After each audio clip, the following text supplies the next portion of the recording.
It's a pancake. It's a crepe. No, it's socca.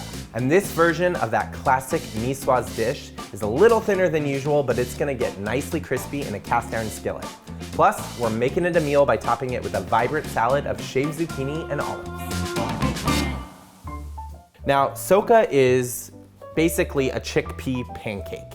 It is made with chickpea flour. This is an ingredient that's commonly used in the south of France and parts of Italy, and it's essentially a flour made from dried chickpeas. The batter for socca comes together really easily, so to our chickpea flour, we're gonna add some lukewarm water, some salt, some black pepper, and some extra virgin olive oil. And we're gonna grab our whisk, and we're gonna beat the heck out of it, because we wanna make sure it is really well mixed.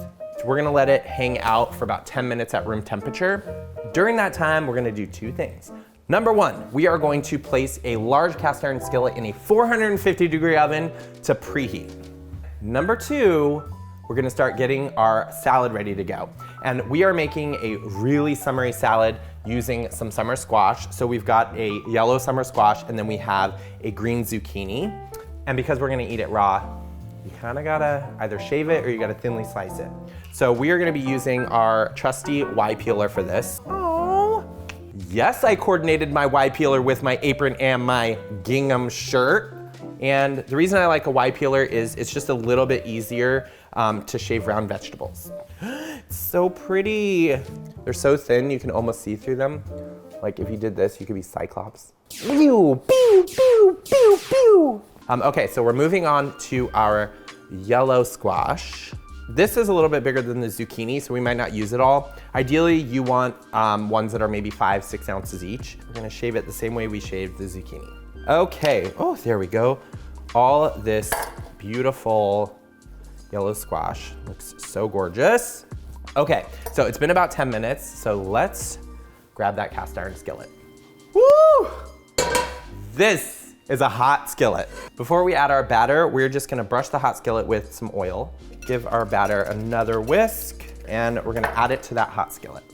The socca goes into our 450-degree oven. It's gonna cook for about 12 minutes. While our socca cooks, we are going to prepare the rest of our salad. So we're gonna take our zucchini and we're gonna transfer it to a bowl, and yellow squash.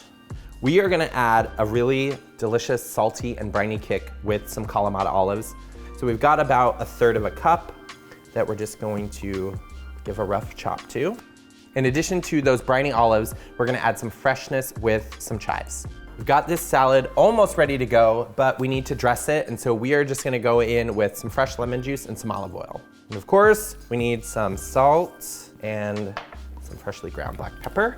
All right, let's give it a toss. The cutest little paddle servers you ever did see. Let's let you hang out there. And let's check our socca. It is ready to go. You can see it's still sort of pale with a little bit of browning. And I'm just gonna take a thin spatula, run around the edges. It's okay if you puncture it. It's a very rustic dish. It's not meant to be perfect.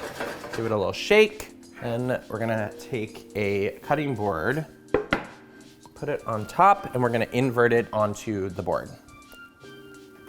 There we go. Ooh.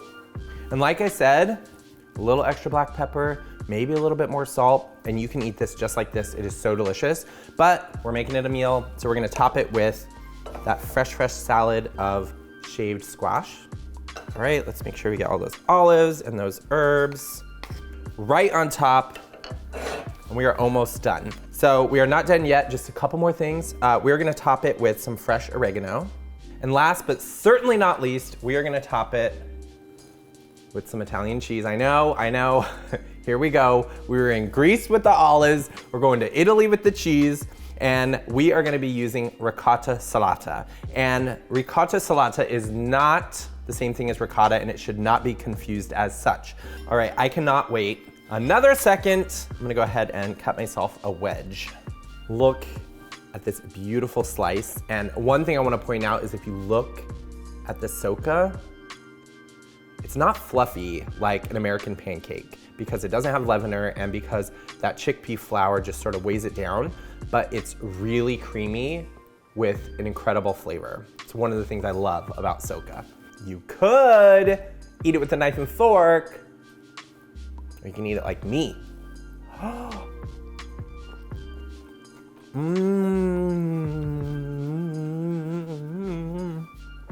That is delicious.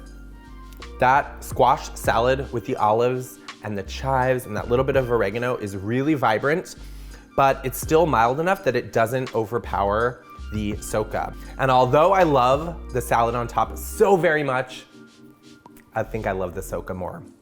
It's got a really delicious nutty flavor, and although it's thin, it's still really nicely creamy. Super! Fantastique! And although you can't always get to Nice, France, you can still get a little taste of that wonderful city in your own kitchen.